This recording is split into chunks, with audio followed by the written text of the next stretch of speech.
Bonjour à tous, je suis contente de vous retrouver aujourd'hui dans une nouvelle vidéo où je vais répondre à quelques questions. Ça va être une FAQ parce qu'il y a pas mal de questions qui reviennent parce que ça fait un petit moment que je n'ai pas fait une FAQ et que du coup c'est le moment. Donc on se retrouve avec un beau ciel bleu. Je suis actuellement dehors dans le pré des chevaux. Pour l'instant il m'embête pas trop, donc j'en profite que j'ai un peu de répit pour pouvoir vous filmer cette vidéo. Comme d'habitude, j'ai essayé de regrouper les questions les plus pertinentes, celles qui m'étaient le plus souvent posées, etc. Celles qui vous intéressent le plus, j'imagine. Je suis désolée, il y en a plein auxquelles je ne vais pas répondre parce que soit j'y ai déjà répondu, soit ça concerne la grossesse en particulier. Et ça, sachez en fait que je vais vous faire une vidéo FAQ spéciale sur la grossesse dans les semaines à venir. Donc pour éviter d'avoir des doublons, j'ai préféré cibler ces questions. Je les ai là, c'est parti, on commence.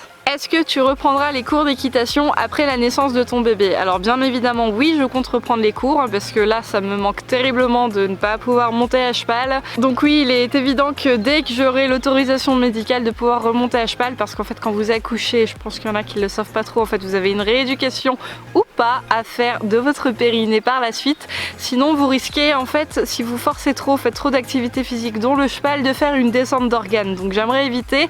Donc je vais attendre d'avoir le feu vert, mais oui, bien évidemment je reprendrai les cours d'équitation après dans mon club et je remonterai sur mon nono également. Quelles sont tes premières vidéos YouTube? Est-ce que tu peux nous en montrer un extrait?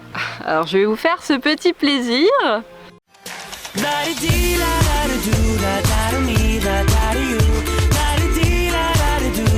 Bonjour tout le monde, on se retrouve aujourd'hui pour une nouvelle vidéo qui est en fait une vidéo routine make-up.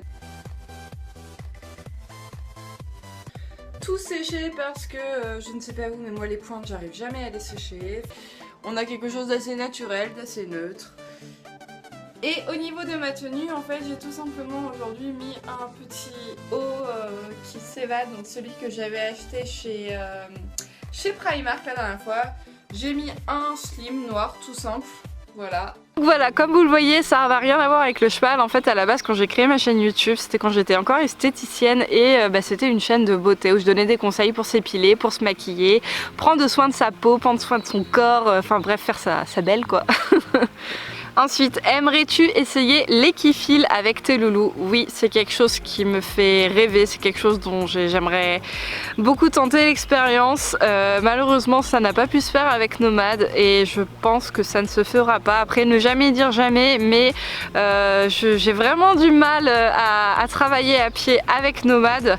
À voir avec Haribo si j'en ai la possibilité, mais en tout cas oui, j'adorerais faire ça parce que c'est quelque chose que je trouve d'extrêmement beau, le relationnel d'un humain avec un cheval en presque liberté. C'est quelque chose qui me fascine, qui me passionne et que j'aimerais beaucoup pouvoir travailler, mais pour l'instant je pense que je ne suis pas assez assidue dans ce genre de relation. Qu'est-ce que Nomad fait en ce moment? Travail monté, travail à pied, longé, etc. Et à vrai dire, Nomad en ce moment il ne fait rien.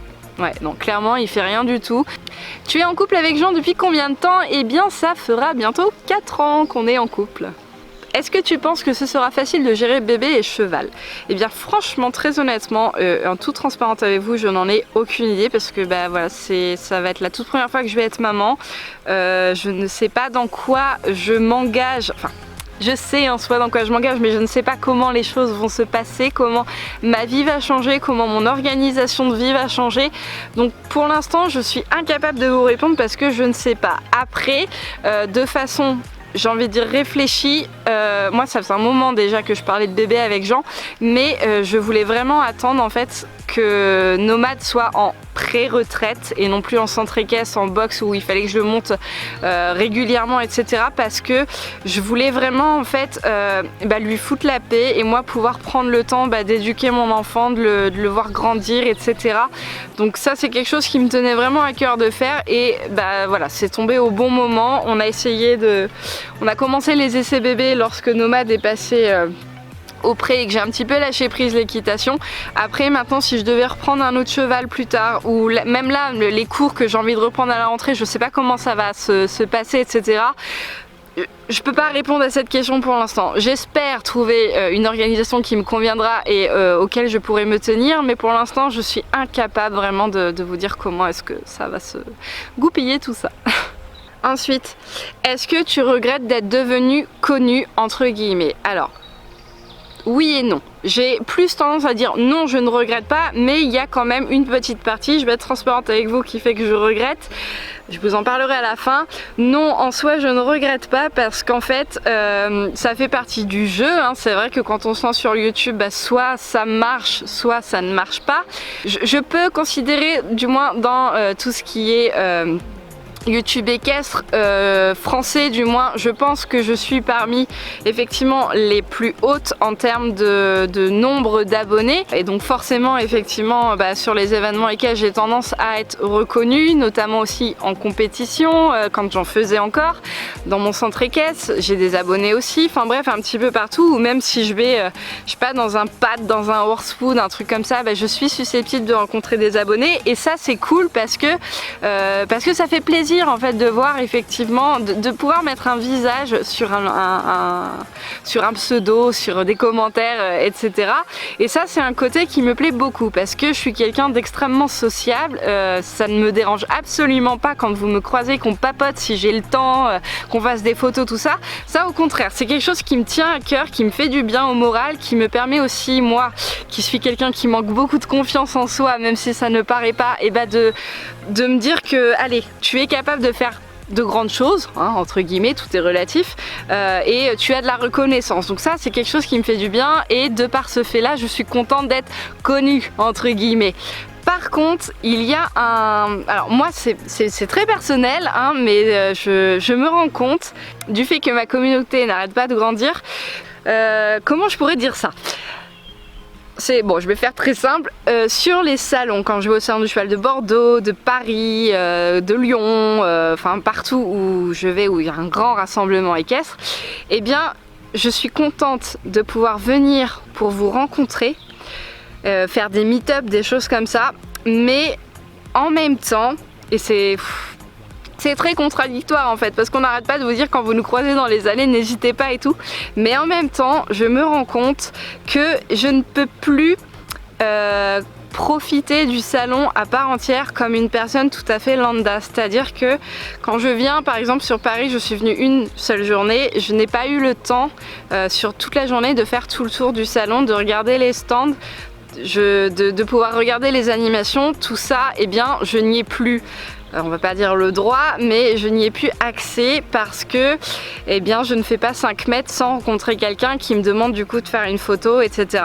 Donc c'est pour ça aussi qu'on organise des meet-up avec un rassemblement à un horaire précis pour qu'on puisse vraiment être 100% disponible avec vous, bien que je pense, bon j'ai pas envie de parler au nom de toutes les youtubeuses, mais je pense très sincèrement qu'il n'y en a pas une seule ou un seul, parce qu'il y a des garçons qui vous refusent une photo ou quelque chose comme ça lorsque vous les croisez dans le salon, mis à part peut-être si cette personne travaille. Je pense notamment à Axel qui travaille souvent chez Cozy Socks et qui, de par le fait que ce soit un travail, est obligé, et comprenez là, c'est pas vraiment volontaire de sa part, est obligé d'expliquer aux abonnés qu'elle n'a pas le temps, qu'elle n'est pas là pour ça, qu'il faut attendre dans ces cas-là qu'elle débauche pour qu'elle puisse faire une photo. Mais bon bref, je crois que personne vraiment vous refuse une photo ou de papoter dans les rayons, mais par contre ce petit aspect négatif, c'est qu'effectivement on ne profite plus du salon. Si on a envie de passer une journée à pouvoir regarder toutes les animations, les choses comme ça, c'est quelque chose auquel on n'a plus accès.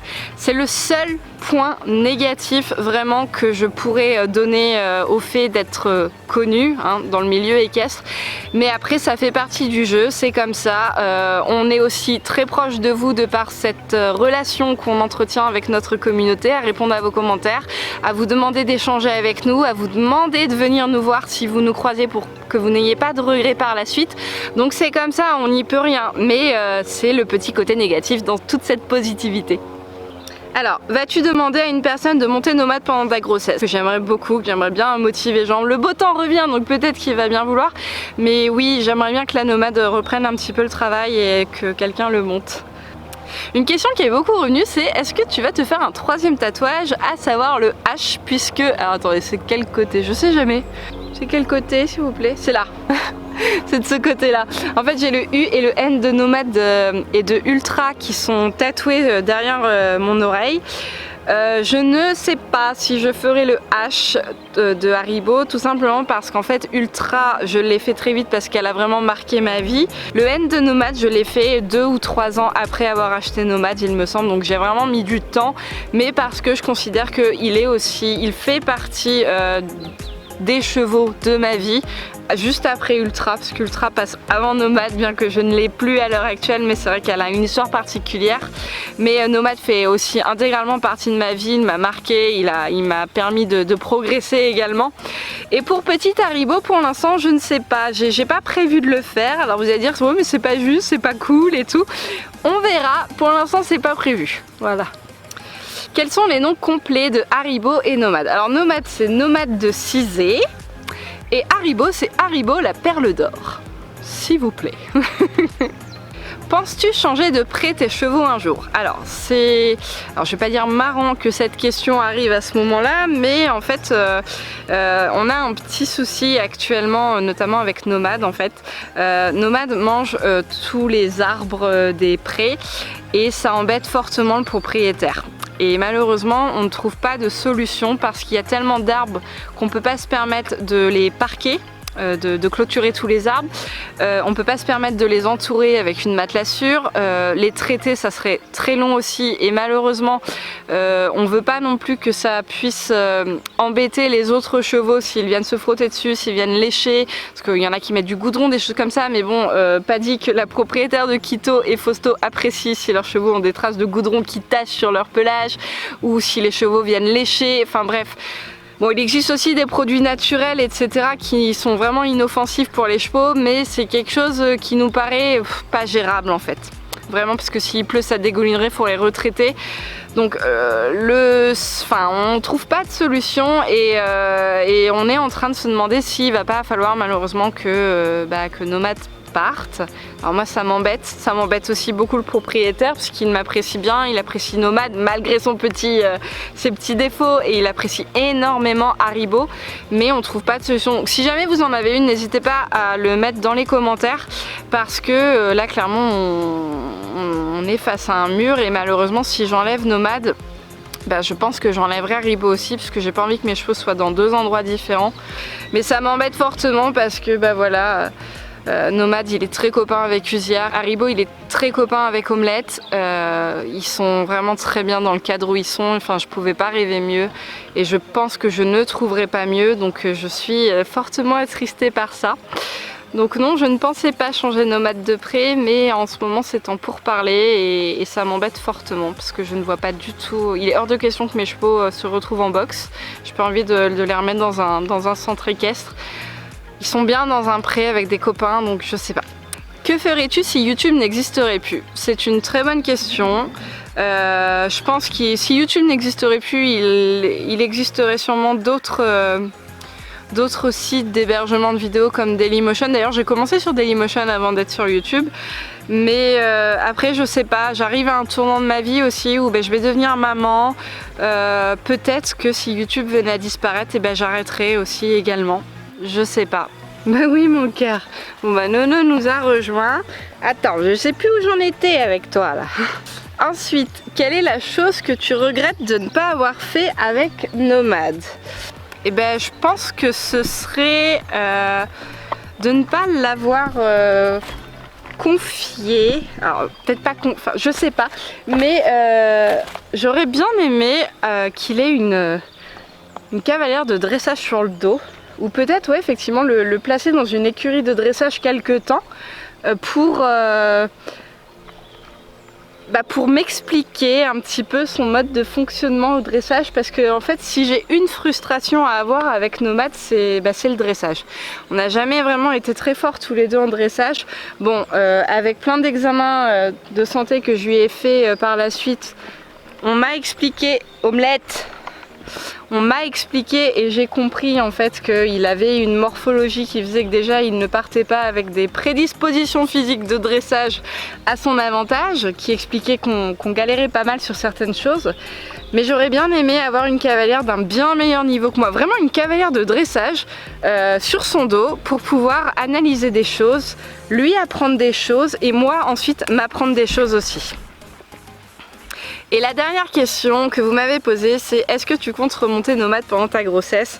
Et là je vais vous répondre que eh bien non, même si j'en ai très envie, ça me manque énormément de plus monter mon petit cheval.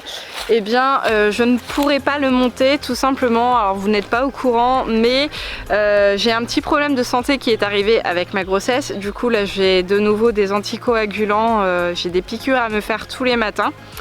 Et en fait je revis un petit peu, bon beaucoup moindre heureusement, ce que j'ai vécu en 2009 et donc je n'ai plus le droit de monter à cheval. Donc j'ai pris un énorme risque aussi là au salon du cheval de Bordeaux en montant ce fameux cheval, même si j'avais vraiment confiance. Voilà, bon, on n'est pas à l'abri d'un danger, mais certaines femmes enceintes se permettent de monter jusqu'au bout. Moi j'avais très peur au début de le faire, et là plus ça allait, plus je me disais bon allez je vais peut-être retenter, mais malheureusement avec ce qui m'arrive je ne peux plus prendre ce risque, tout simplement parce qu'en fait ces anticoagulants que je m'injecte, si le cheval vient me mordre, si le cheval vient me taper ou si je viens tomber de n'importe quel cheval, eh bien je peux faire une hémorragie interne et en mourir si ça se passe très mal. Donc c'est un risque que je n'ai pas envie de prendre pour moi ni pour mon bébé forcément. Donc non, je ne monterai plus nomade, alors que bon, on pourrait dire que voilà, je le connais par cœur, qu'il n'y a pas de danger en soi qui pourrait peut-être m'arriver, sachant que je suis quasiment jamais tombée de nomade. Ça a dû m'arriver 4 ou 5 fois au cours de toute ma vie depuis que je l'ai, mais on n'est pas à l'abri, on ne sait pas ce qui peut arriver. Tout comme je ne peux pas désensibiliser Haribo actuellement, ni lui apprendre à me donner les postérieurs parce qu'il latte et parce que je n'ai pas le droit. Je me prends un coup dans le ventre, déjà c'est dangereux pour le bébé, mais si je me prends un coup ailleurs c'est pareil. Il peut y avoir un hématome ou une hémorragie qui se forme, donc il faut vraiment que je prenne d'énormes précautions par rapport à ça. Un traitement qui j'espère sera terminé une fois la grossesse passée, mais effectivement on a découvert que en fait mon corps réagissait aux hormones. En 2009 j'ai réagi à la pilule, et là mon corps réagit de nouveau aux hormones de ma grossesse. Donc on va faire des recherches un petit peu plus poussées une fois que j'aurai accouché pour comprendre d'où tout ceci vient, même si on en a déjà fait et qu'on n'a pas trop trouvé, mais voilà, ça fait partie de mon corps, ça fait partie de ma vie, je le sais maintenant. Donc voilà, donc pour répondre à ta question, non, malheureusement je ne monterai pas nomade pendant ma grossesse. Nomade et aucun autre normalement, hein. Là j'ai fait une bêtise à Bordeaux, mais bon, heureusement tout s'est bien passé. Mais je vous assure que j'ai beau avoir bientôt 28 ans, je me suis pris un savon par mes parents. Quand ils ont vu la photo que j'avais montée, ils m'ont dit mais t'es folle, t'es enceinte, t'es sous anticoagulant, tu sais ce que tu risques, machin. Oui, je sais. Tant pis, c'est fait, voilà. Bon, cette petite vidéo est terminée, enfin cette petite, je pense qu'elle va être assez longue quand même, hein. J'espère que j'aurai répondu à pas mal de vos questions. Je vous fais à tous de très gros bisous et on se retrouve mercredi pour une prochaine vidéo qui devrait vous plaire, parce que vous arrêtez pas de me la réclamer tout le temps. Bisous!